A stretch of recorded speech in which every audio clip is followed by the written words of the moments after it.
England is becoming a much more dangerous place. If you've been following the news for the past, say, month or so, you'll have noticed that practically every single day there is at least one stabbing, often fatal, and these are just atrocious. It's just normal part and parcel of life now. I mean, I don't want to... I'm going to begin with the Notting Hill Carnival. We covered it earlier in the week. Now, Notting Hill Carnival, on average, there are 11 stabbings every year. Is that the average? Yeah, that's the average. There were only 8 this year, so... Wow. You know, they should be proud of themselves. You know, and this is meant to be just a lot of far-right thugs there. If far-right thug includes Afro-Caribbean festival goer, yes, there were lots of them. But who knows, it'll be gang violence over drugs and whatnot. So, but this, you might say, okay, well, there's a large gathering. There's a large gathering, there's 1 million people there. You know, fair enough, you can expect some violence. I mean, you don't see the same thing. Yeah, I don't accept that. Yeah, I don't either. But I have a thought here. Go on. And I say this when I'm in the States too, which is that I think people in our societies need to raise their standards and expectations.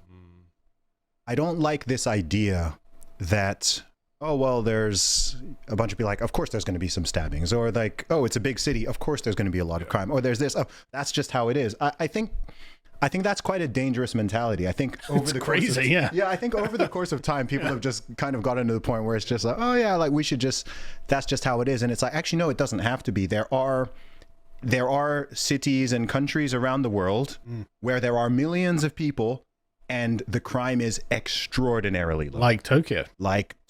24 million people. Yes. Many Japanese cities. Yeah. The mayor of London is on record as saying, of course we have terrorist attacks in London. It's a major city. It's to be expected. Like, they don't get that in Riyadh. They don't get that in Dubai. They don't get that in Doha. They don't. No, of course not. Oh, no, I'm being sarcastic. I know they don't.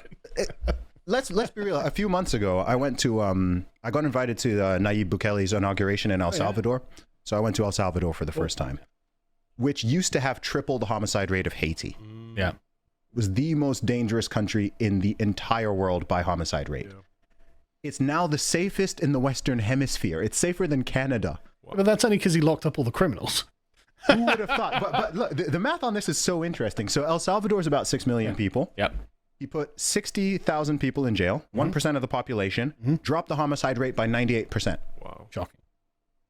If you lock up the criminals, crime goes down. So it's like, you lock up 1% of people, and you can just completely flatline it. And that just says a lot. It says a lot about humans, actually. It does. It really says, like, it's such a tiny percentage of people who do like all the crime. Yeah. Vast majority of people of, you know, and this is where I think conservatives can make serious errors as well, because they'll like to sometimes play the demographic game. Oh, like, you know, this demographic is like doing all this. And yes, of course, there's different crime rates in different demographics, but people lose sight of the fact that, like, well over 90% of people in any demographic are not doing any crime. When you look at the black crime statistics in America, everyone's like, oh, it's 13% of the population. It's like, well, actually, mostly it's not the women, and actually mostly it's not men over 30. It's like 2% of 13% of the population. Exactly. It's actually a tiny sliver. It's a tiny sliver. Just okay, you're going to jail. Yeah. Then the crime rate would just drop off. But in every demographic. Yeah. We're doing the opposite. We're letting violent criminals bringing out. them in. And letting them in. And we're also saying if you apologize, you don't actually get charged for your violent crimes. And so I just thought we'd go through some of the more recent atrocities that happened in England in the past week. I mean, not even.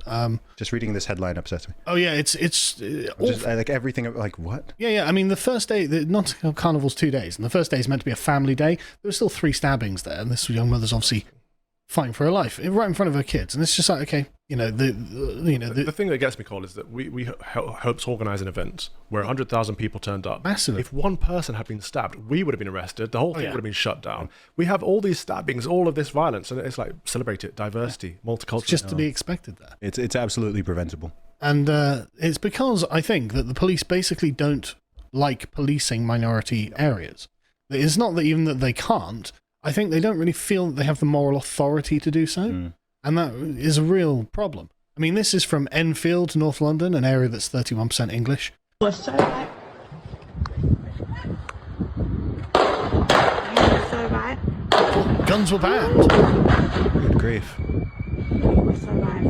You can't really see what's happening. No. It's just such a distance.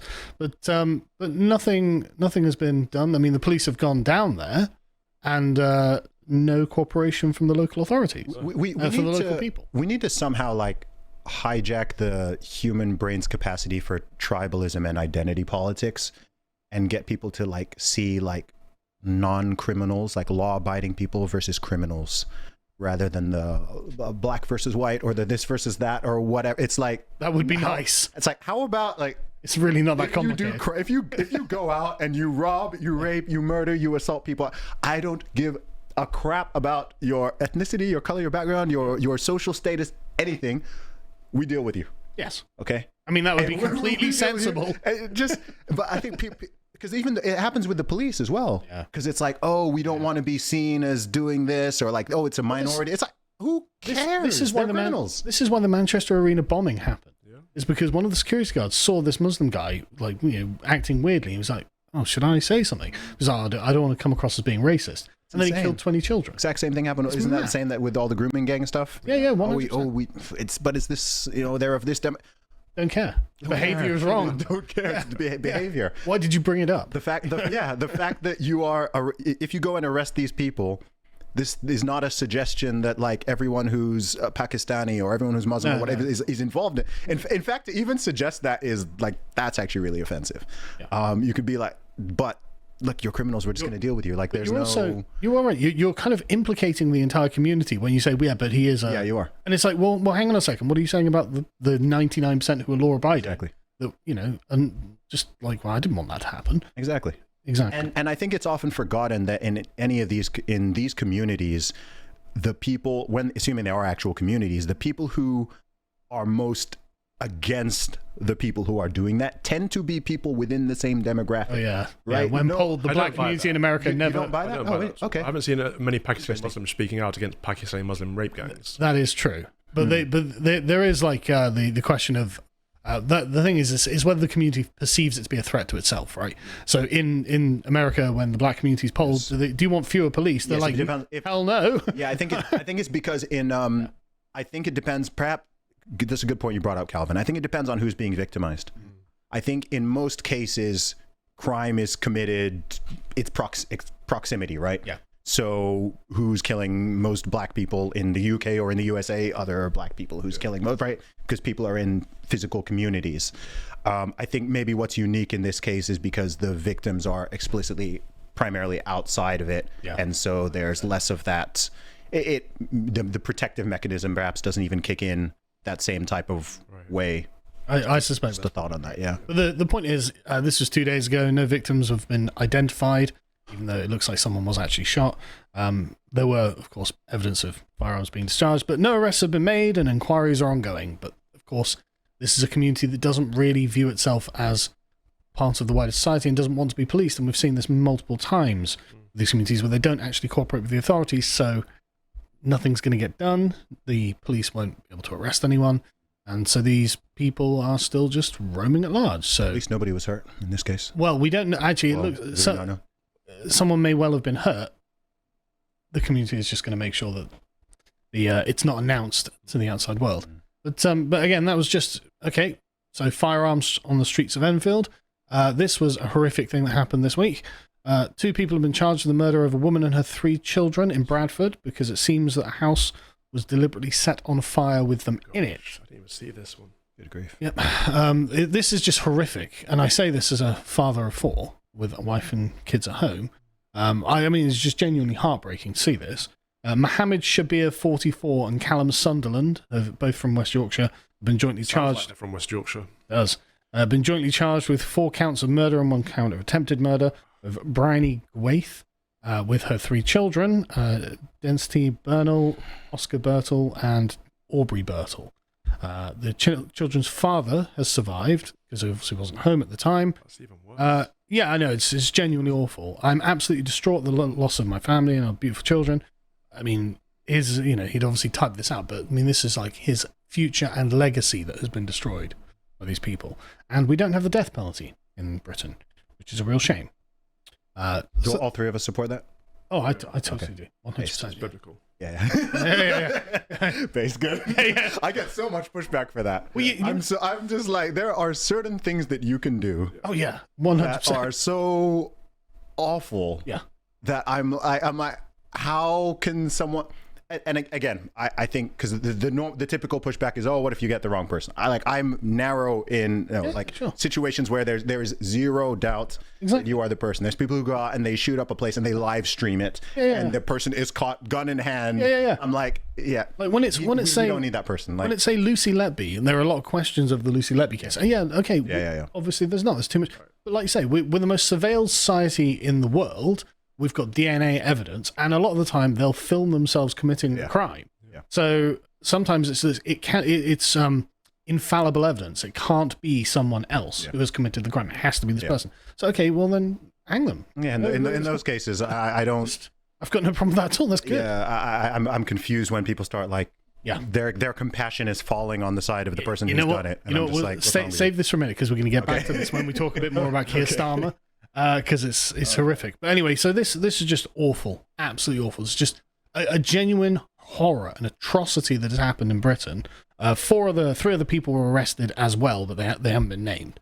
But so just the most awful thing that I can imagine happening to a man and to his family has happened this week. Just FYI.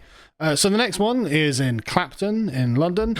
A man in a wheelchair was stabbed to death by a machete. What? Just insane. I can't get the crime scene was put in place. 2 males, brackets, no further details at this time have been arrested, so just 2 males. This was a chap, what was his name? It was Jade Anthony Barrett, who was a well-liked member of the local community because, of course, he stands out because he's in a wheelchair and he's a very friendly guy. Lots of people came out and said, God, I can't believe this happened to this guy. He was a fixture in the local community. He was very friendly. Everyone liked him. And this apparently happened just in the middle of the day. Out of curiosity, on these last ones, do you know what, like, any idea of motive? No. Okay. This is one of the reasons we had the riots, because the police are not forthcoming with motives or identification these days. Yeah. They're so afraid of race riots. Yeah. So this was the chap. He was apparently just the nicest chap in the world. Everyone has lovely things to say about him. But he apparently got in some sort of argument between 2 men aged 21 and 28 who were arrested on suspicion of murder, and he, quote, tried to get away but got stuck in his wheelchair, witnesses claimed, and they just stabbed him with this machete. It's like, right, okay. Where are all these machetes coming from? Yeah, great question. But his sister and all the locals described him as a cheerful and caring man who never took anything too seriously, and so he was a relatively relaxed chap, and now he's dead. This is what England is like this week in 2024. But this has been going on for years. I mean, nobody's safe. You remember David Amis was killed in 2021 by an Islamist from Somalia, I think it was, second generation Somalian. Just stabbed him in a constituency surgery when he's meant to be talking to his constituents. And of course, Nigel Farage was also attacked on the campaign trail. This is a guy just throwing a cement brick at him. Oh, wow.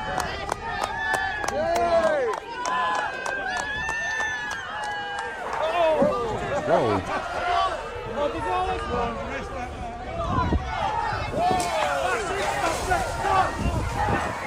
Wow.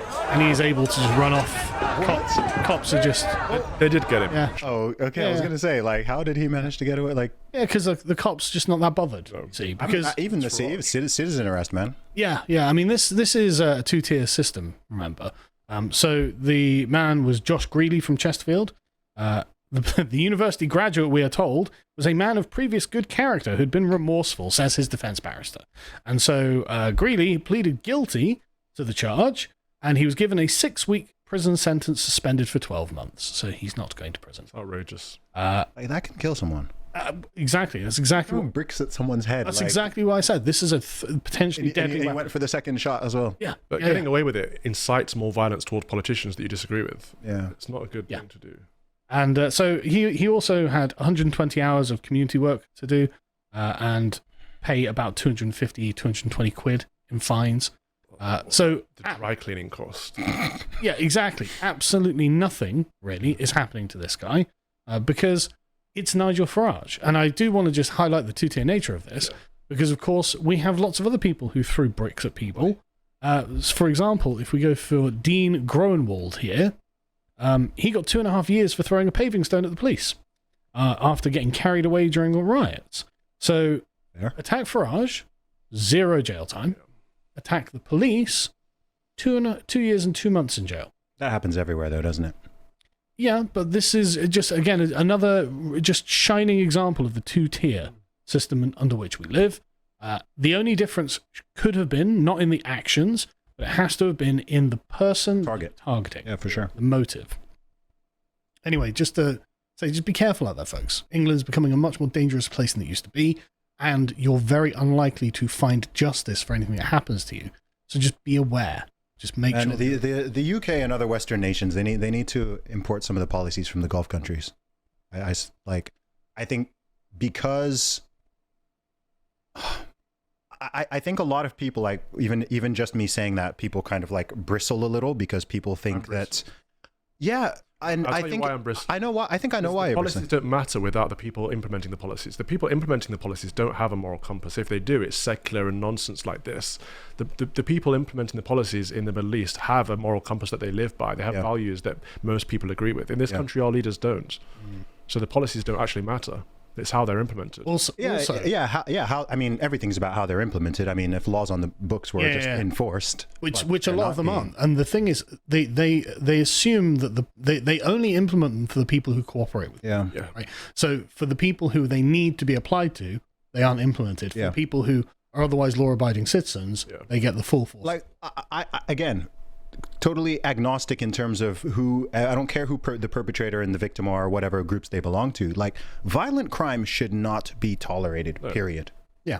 Well, in any nation, like, that should just be such a basic pillar that everyone, regardless of their political orientation, agrees on. But it was a literal If you're going to go out and you're going to physically hurt people, regardless of your motive or whatever, we had a headline in the Telegraph this week that said, if you apologize for your violent crime, you'll be let off. At the same time as we're locking people up for Facebook comments and tweets. It's insane.